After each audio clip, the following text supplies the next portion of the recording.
Parti de rien il y a 22 ans, il a monté un business florissant. Aujourd'hui, Michel emploie 300 ingénieurs. Leur rôle, contrôler la conformité et la sécurité des constructions. Il vérifie l'isolation, l'électricité, le gaz, la fiabilité de certaines machines comme cette grue et même la position des issues de secours dans un bâtiment. Sur ces créneaux, cette petite société basée à Annecy pique des marchés à des poids lourds, Veritas ou encore SGS, des multinationales cotées en bourse. Seulement, ce succès reste local, cantonné au sud de la France. Et Michel Vignoux n'est pas du genre à en rester là. D'autant que le bilan des 6 premiers mois de l'année lui réserve une bonne surprise. Sa société a dégagé 233 000 € de bénéfices. Je considère que pour moi, c'est un résultat satisfaisant, très satisfaisant, 7%. Cet argent, c'est le sien. Alors comment va-t-il l'utiliser? Salut Nicole. Arnaud, son directeur commercial, en a une petite idée. Oui. Arnaud. Salut Michel, ça va? Il est venu conseiller à Michel d'ouvrir de nouvelles agences pour mieux couvrir le territoire. Là, ok, ça fonctionne bien. Là, un peu moins bien. Mais là, pour les accords nationaux, c'est plus compliqué. Michel est d'accord, mais quitte à ouvrir de nouvelles agences, Michel envisage aussi de se lancer sur un nouveau créneau, le diagnostic immobilier, pour détecter de l'amiante ou du plomb dans les habitations. 2 changements stratégiques qu'il pourrait décider tout seul.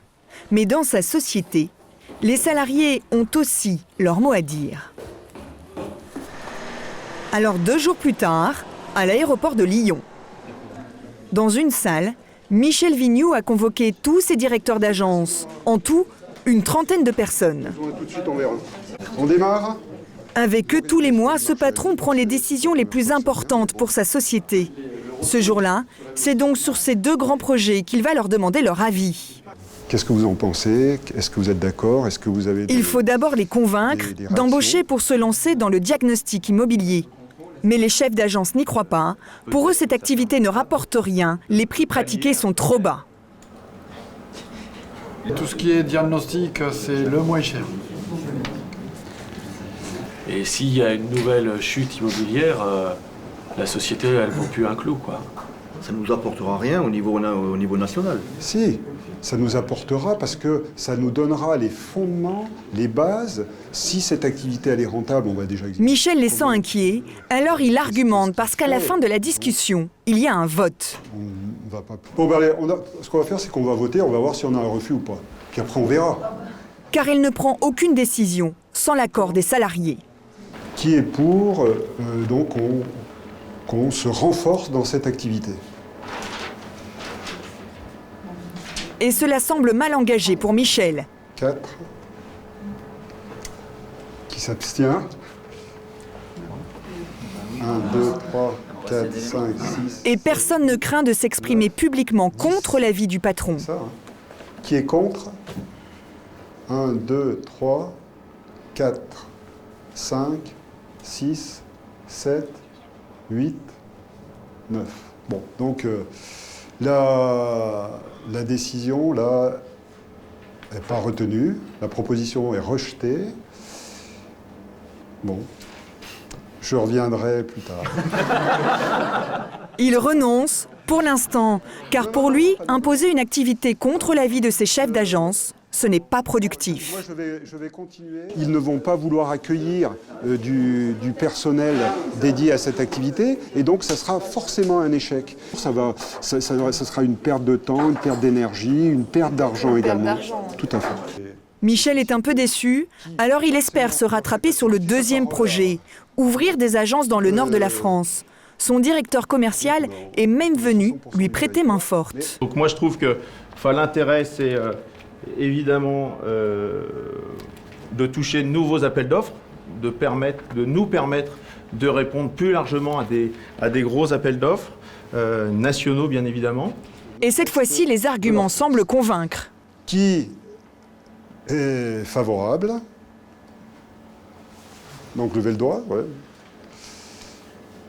Michel Vignoux a de quoi être satisfait. Il pourrait s'arrêter là. La décision est adoptée.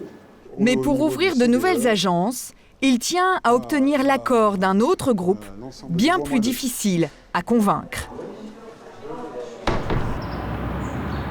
Quelques jours plus tard, retour dans les locaux de sa société. Nouvel examen de passage, cette fois-ci devant une assemblée qui n'est pas nommée par Michel. Bonjour. Un peu en retard, priez de m'excuser. Les représentants du personnel. Eux ont été élus par leurs collègues. Ils sont là pour défendre les intérêts des petits salariés. Et ils ne sont pas tendres avec leur patron. Je me rappelle bien. 18 embauches. Je comprends pas de quoi on parle. Comment si tu comprends pas trop? Bah, c'est toi, tu parles d'embauche, mais je comprends pas par rapport à l'heure du jour. Là. Non, mais je te dis, c'est en préalable. Non, j'introduis le débat. Je dis... Mais quel débat? Le débat qu'on doit avoir, c'est enfin... Michel reste zen, car il veut absolument obtenir leur accord pour ouvrir de nouvelles agences. Bon, si vous donnez votre accord, on a dans 3 mois et demi, on a quelqu'un. Dans une région, on n'est pas présent. Enfin, si, les embauches... Mais les délégués du personnel pensent que cela va plomber les bénéfices de l'entreprise et donc leur intéressement de fin d'année. Voilà. Donc, Et nous, délégués du personnel, on n'a pas envie que l'impact sur l'intéressement soit diminué. Quoi. Si vous dites que le coût d'une agence, c'est 120 000 euros... non. Bah si, c'est soudé. Oui, j'ai dit uniquement la colonne dépenses. Les salariés s'inquiètent des dépenses. Alors Michel va mettre l'accent sur les recettes que les nouvelles agences pourraient générer. Il y a 4 ans déjà, il avait ouvert des antennes, coûteuses au début. C'est vrai que les ouvertures d'agences qui ont été faites dans ces années-là ont impacté le résultat de 2007, le résultat de... Mais 3 ans plus tard, le résultat est là. Par contre, si on a eu un résultat comme ça en 2009, c'est parce qu'on avait ouvert ces agences-là. C'est-à-dire que l'investissement qu'on a fait là, il nous a servi là pour affronter la crise, pour bien la passer. Voilà. C'est ça, travailler dans une logique de long terme. Et quand le vote arrive, beaucoup de représentants du personnel ont changé d'avis. Qui est pour? Bon, tout d'un coup, je levez bien haut le doigt, là, qu'on voit, là. À l'inverse de beaucoup de patrons, Michel Vignoux n'impose donc jamais rien. Voilà. Tout le monde est d'accord. Chaque mois, il prend le temps d'expliquer sa vision pour obtenir l'adhésion de son personnel. Une méthode dont il n'est pas prêt de se passer. En 22 ans, sa société n'a jamais connu une année sans croissance.